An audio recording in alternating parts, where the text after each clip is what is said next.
New ইয়র্কে NCP নেতা আক্তার হোসেনের উপর ডিম নিক্ষেপের পর অভিযুক্ত প্রবাসী যুবলীগ নেতা জাহিদ হাসানের বাড়িতে ডিম নিক্ষেপ করে পাল্টা প্রতিবাদ জানিয়েছে এনসিপি নেতাকর্মীরা।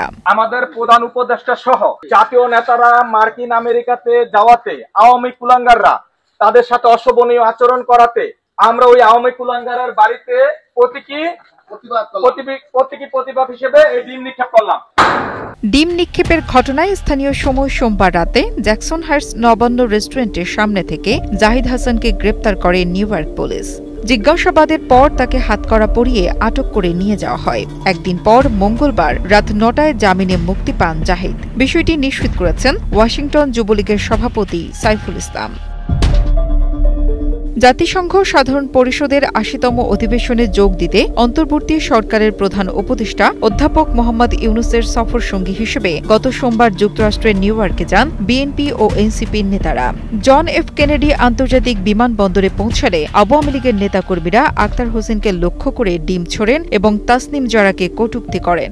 আপনারা সবাই দেখছেন, সারা বাংলাদেশের মানুষ সহ সারা বিশ্বের মানুষ দেখছে যে গণ অভ্যুত্থান পরবর্তী এই সময়ে যখন প্রধান উপদেষ্টা সহ আমাদের বসুন্ধরা টিস্যু অশুদ্ধতার বিরুদ্ধে এক বিন্দুও ছাড় নয়।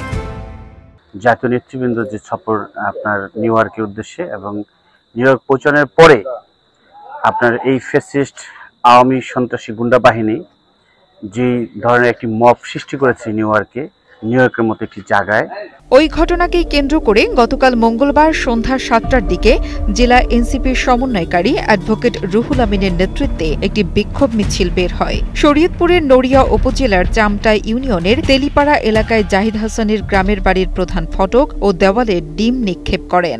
বাংলাদেশের ভাবমূর্তি নষ্ট করার জন্য একটি কুচক্রী মহল, ফ্যাসিবাদ মহল এই বিদেশের মাটিতে আমাদের জাতীয় নাগরিক পার্টি এনসিপির কেন্দ্রীয় সদস্য সচিব জনাব আক্তার হোসেন আক্রমণ করে আমাদের দেশের ভাবমূর্তি নষ্ট করেছেন।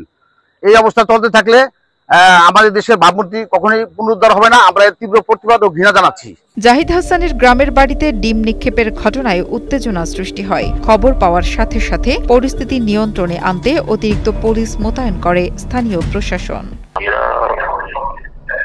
ঘটনার প্রেক্ষিতে তাৎক্ষণিক পুলিশ প্রেরণ করি। পুলিশ ঘটনাস্থলে গিয়ে তথ্য সংগ্রহ করছে। আমরা সোশ্যাল মিডিয়া মনিটরিং সহ অন্যান্য গোয়েন্দা তথ্য কার্যক্রম অব্যাহত রেখেছি। বর্তমানে এলাকার পরিস্থিতি শান্ত রয়েছে। এই ঘটনায় আন্তর্জাতিক মহলে দেশের ভাবমূর্তি নষ্ট হয়েছে বলে মনে করছেন শরীয়তপুরের এনসিপির স্থানীয় নেতাকর্মীরা। শরীফুল আলম ইমনের পাঠানো তথ্য ও ভিডিও চিত্রে ডেস্ক রিপোর্ট, কালের কণ্ঠ।